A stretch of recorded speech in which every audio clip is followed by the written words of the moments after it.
नमस्कार। देश के सभी ईपीएस 95 पेंशन धारकों का स्वागत करते हैं एक बार फिर से हमारे शेडोप चैनल पर। पेंशन धारकों के लिए इस वक्त केंद्र सरकार की ओर से यहाँ पर ओपीएस और एनपीएस को लेकर दो बड़ी अपडेट सामने आई अभी अभी दोस्तों, और आप सभी को जानना बहुत ही जरूरी, बहुत ही बड़ी खुशखबरी आई दोस्तों। तो दो बड़े अपडेट अभी अभी सामने आ चुके हैं, आपको जानना बहुत जरूरी है। यानी कि वित्त मंत्री ने ओपीएस को लेकर केंद्र सरकार की ओर से लोकसभा में यहाँ पर ओपीएस लागू करने को लेकर यहाँ पर बड़ा फैसला दिया है। पहला बड़ा अपडेट आ रहा है, इसमें एनपीएस के बीच यानी कि भेदभाव हुआ खत्म, दबाव में आकर केंद्र सरकार ने जारी किया आदेश दिया दोस्तों। ओपीएस और एनपीएस के बीच का जो भेदभाव था उसे दबाव में आकर केंद्र सरकार ने जारी किया है आदेश, और ओपीएस और एनपीएस का जो भेदभाव है वो खत्म हो चुका दोस्तों। इसके हिसाब से यहाँ पर ओपीएस और एनपीएस को लेकर दो बड़े अपडेट सामने आए हैं यहाँ पर केंद्र सरकार की ओर से दोस्तों, और आप सभी को जानना बहुत जरूरी, बहुत ही बड़ी खबर है आप सभी दोस्तों के लिए। पेंशन धारक यानी कि पिछले 5 या 6 से या 7 से वर्षों से इंतजार कर रहे थे, आखिर उन सभी की घड़ी आ चुकी है। और पेंशन धारकों, वीडियो को शुरू करने से पहले इस वीडियो को लाइक, चैनल को सब्सक्राइब, वीडियो को ज्यादा से ज्यादा शेयर जरूर कर दीजिएगा, नहीं तो आपको बड़ी खबर के बारे में अच्छे से पता नहीं चल पाएगा दोस्तों।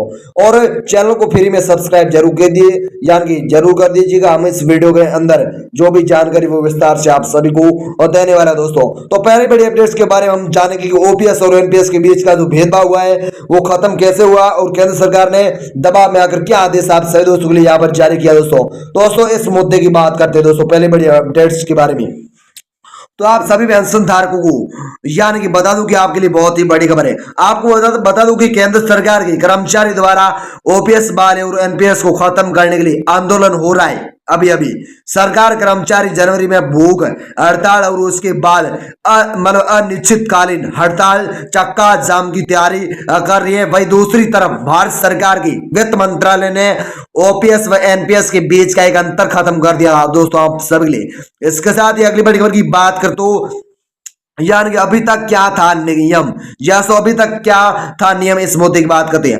आपको बता दूं कि अभी तक नियम के हिसाब से नेशनल पेंशन सिस्टम एनपीएस में इन्वेंटेड यानी विकलांग पेंशन और फैमिली पेंशन के मामले में जो पीपीओ यानी कि जारी होता था उसे एन सीरीज के तहत यानी कि जारी किया जाता है। वहीं पे आपको बता दूं कि ओपीएस से जुड़ा कोई केस है तो उसमें इस तरह का कोई अक्षर जिससे उसकी श्रेणी का पता चल सके ऐसे में जारी नहीं होता था। ऐसे में लेकिन एनपीएस में पीपीओ नंबर जारी होता था तो उस पर यानी कि एन लिखा यानी कि जाता था। अब ये भेदभाव को खत्म कर दिया गया, तो खत्म कर दिया गया पेंशनधारकों के लिए। ऐसे में यानी विकलांगता पेंशन या फैमिली पेंशन की फाइनल पर पीपीओ नंबर जारी करते वक्त कोई भेदभाव नहीं होगा। अब एन श्रेणी हटा दी जाएगी दोस्तों एनपीएस और ओपीएस पीपीओ नंबर के हिसाब से दोस्तों।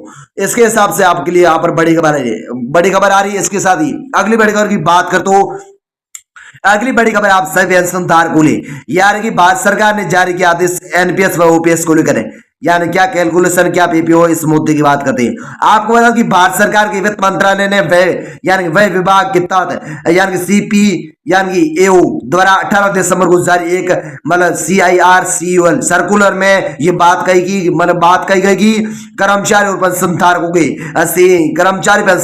के लिए केंद्रीय सिविल सेवा पेंशन नियम 1972 को बदलकर अब केंद्रीय सिविल सेवा पेंशन निगम यानी नियम 2021 के तहत पेंशन फैमिली पेंशन उन्हें दी जाएगी एनपीएस और ओपीएस के तहत दोस्तों। ऐसा केंद्र सरकार का बड़ा फैसला है। ऐसे में ओपीएस के तहत अगर कोई पीपीओ जारी होता है तो उसमें श्रेणी अंकित नहीं रहती है। एनपीएस और ओपीएस में फैमिली पेंशन में विकलांगता पेंशन पहले भी जारी होती थी, ले एनपीएस में जब कोई पीपीओ इश्यू होता है तो उसमें एनपीएस यानी कि होता है तो एनपीएस के बीच एक भेदभाव था, बाकी सभी बातें एक समान थी। लेकिन एन ने पीपीओ नंबर को एनपीएस और ओपीएस में विभाजित कर दिया था। इस भेदभाव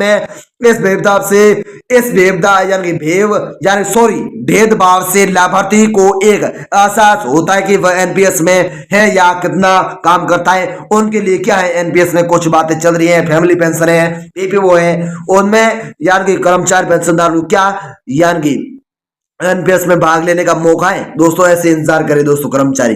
तो इसके हिसाब से यहाँ पर बड़ी खबर आ रही है। इसके साथ ही अगली बड़ी खबर की बात करते हो, एनपीएस और ओपीएस का भेदभाव खत्म हुआ है, इस मुद्दे की बात करते हैं। अब वित्त मंत्रालय ने कार्यालय ज्ञापन ने उस भेदभाव को मिटा दिया। अगर अब कोई भी यार इन वेल्डिंग फैमिली पेंशन का पीपीओ नंबर जारी होगा तो उसमें एन नहीं लिखा होगा, भले ही कोई केस बोर्ड आउट होने का है या फैमिली पेंशन का है। अब एनपीएस के तहत पीपीओ जारी होने के दौरान ओपीएस वाला ही यानी कि नियम लागू होगा। एनपीएस के तहत पीपीओ जारी यानी होने में कहीं पर भी एनपीएस या एन नहीं लिखा जाएगा दोस्तों। ऐसा यहाँ पर एनपीएस और ओपीएस को भेदभाव खत्म होने को लेकर पीपीओ में एन नंबर कहीं भी लिखा नहीं होगा दोस्तों आपके लिए। ऐसे यहाँ पर पहली बड़ी खबर एनपीएस और ओपीएस में भेदभाव खत्म को लेकर बड़ी खबर आ रही। अब दूसरी बड़ी अपडेट्स के बारे में बात करें तो ओपीएस आपके लिए कब लागू होगी, कब लोकसभा चुनाव में आप सब लिए यहाँ पर इसे मंजूरी दी जा सकती है दोस्तों। इस मुद्दे की दूसरी बड़ी अपडेट्स के बारे में बात करें। आपको बता कि ओपीएस पुरानी पेंशन योजना बहाली को लेकर लोकसभा से आई बड़ी खबर। ओपीएस बहाली पर केंद्र सरकार ने दिया बड़ा जवाब। जहां लोकसभा चुनाव को देखते हुए ओपीएस मतलब पुरानी पेंशन योजना को देखते हुए लोकसभा में यहाँ पर केंद्र सरकार ने आपके लिए आदेश जारी कर दिया है कि ओपीएस कब लागू होगी दोस्तों। इस दूसरी बड़ी अपडेट्स के बारे में यार की विस्तार से आप सभी को बताने वाला हूं।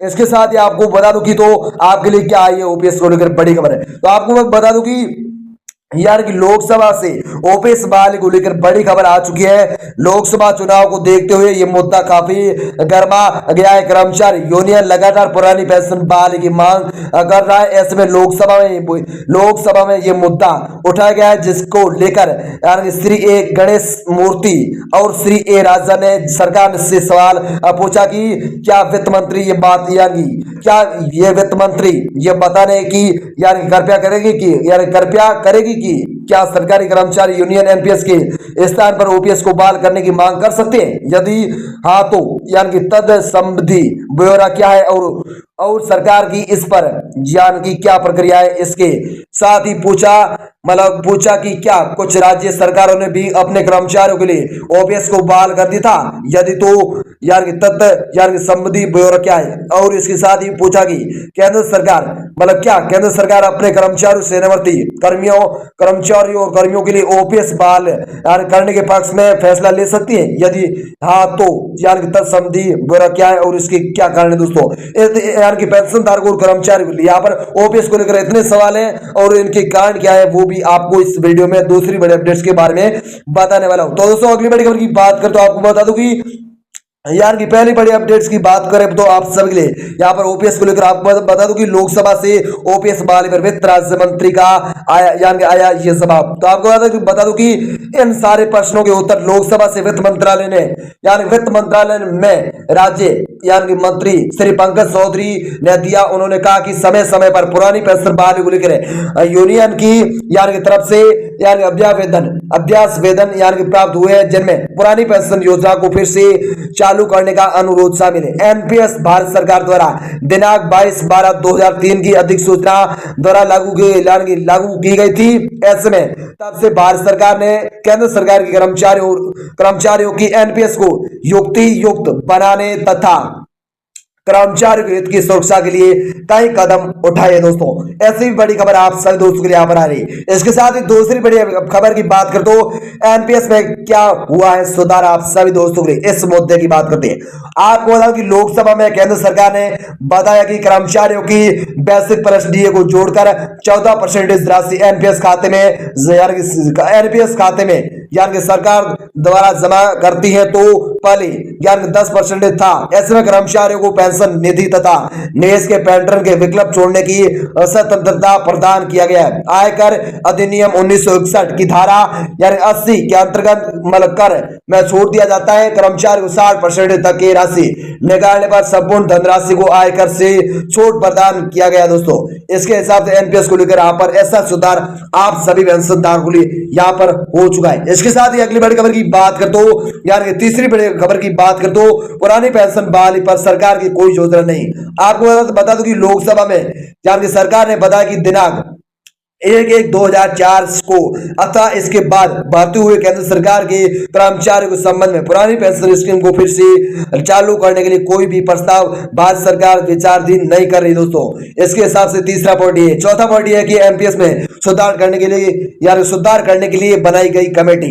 आपको बता दूं कि सरकारी कर्मचारियों के संबंध में एनपीएस के तहत पेंशन के मुद्दे पर विचार करने के साथ साथ ये जांच करने के लिए कि क्या मौजूदा ढांचे में परिवर्तन की आवश्यकता है, जो अभी एनपीएस लागू है उसमें क्या बदलाव किया जा सकता है जिससे कर्मचारी को फायदा हो, यानी कि फायदा हो मतलब इसका अध्ययन करने के लिए वित्त सचिव की अध्यक्षता में एक समिति का गठन किया गया दोस्तों। इसके हिसाब से यहाँ पर चौथा पॉइंट आप सभी दोस्तों के लिए यहाँ पर है। इसके साथ ही पांचवा पॉइंट है, इन राज्यों में लागू है पुरानी पेंशन योजना। किन किन राज्यों में पुरानी पेंशन योजना है, इन मुद्दे की हम भी बात कर लेते दोस्तों। तो आपको बता दूं कि लोकसभा में वित्त राज्य मंत्री यानी राज्य मंत्री पंकज चौधरी ने बताया कि राजस्थान, छत्तीसगढ़, झारखंड, पंजाब तथा हिमाचल प्रदेश की राज्य सरकारों ने अपने अपने राज्यों के सरकारी कर्मचारी पेंशन धारकों के लिए पुरानी पेंशन स्कीम ओपीएस में लेने के लिए केंद्र सरकार को अवगत कराया है। हालांकि पंजाब सरकार ने भारत सरकार को यह भी सूचित किया गया कि वह लगातार स्टाफ तथा सरकार के योगदान का भुगतान एनपीएस में कर रही है। ऐसे में वही पे पश्चिम बंगाल ने भी कभी भी एनपीएस को स्वीकार नहीं किया दोस्तों। इसके हिसाब से यहाँ पर इन राज्यों में पुरानी पेंशन योजना को लेकर यहाँ पर राज्य मंत्री पंकज चौधरी की ओर से बड़ा अपडेट आया है। ऐसे में राजस्थान, छत्तीसगढ़, झारखंड, पंजाब तथा हिमाचल प्रदेश जैसे राज्यों में पुरानी पेंशन योजना आप सभी के लिए यहाँ पर ओपीएस मतलब बहाल हो चुकी है दोस्तों। इसके हिसाब से यहाँ पर एनपीएस को लेकर आप सभी के लिए बड़ी खबर आई है दोस्तों, सॉरी ओपीएस को लेकर बड़ी खबर आई है दोस्तों। इसके हिसाब से दूसरी बड़ी अपडेट्स के बारे में यहाँ पर लोकसभा चुनाव को देखते हुए पुरानी पेंशन को यहाँ पर बहाल किया जा सकता है दोस्तों। इसके हिसाब से वहां पर केंद्र सरकार की ओर से बड़ी अपडेट सामने है दोस्तों। तो दोस्तों दो बड़े अपडेट्स अभी के दोस्तों आप सभी के लिए सामने है। यहाँ पर एनपीएस व ओपीएस के भेदभाव को लेकर और ओपीएस कब बहाल होगी लोकसभा चुनाव को देखते हुए, इसके हिसाब से दो बड़े अपडेट्स अभी के आप सभी दोस्तों के लिए यहाँ पर सामने है दोस्तों। आपको जानकारी पसंद आए दोस्तों वीडियो को लाइक जरूर करें, चैनल को सब्सक्राइब जरूर करें। हम मिलते हैं किसी नए आगामी अपडेट के साथ, तब तक के लिए जय हिंद जय भारत। वीडियो को ज्यादा से ज्यादा शेयर जरूर करें। धन्यवाद।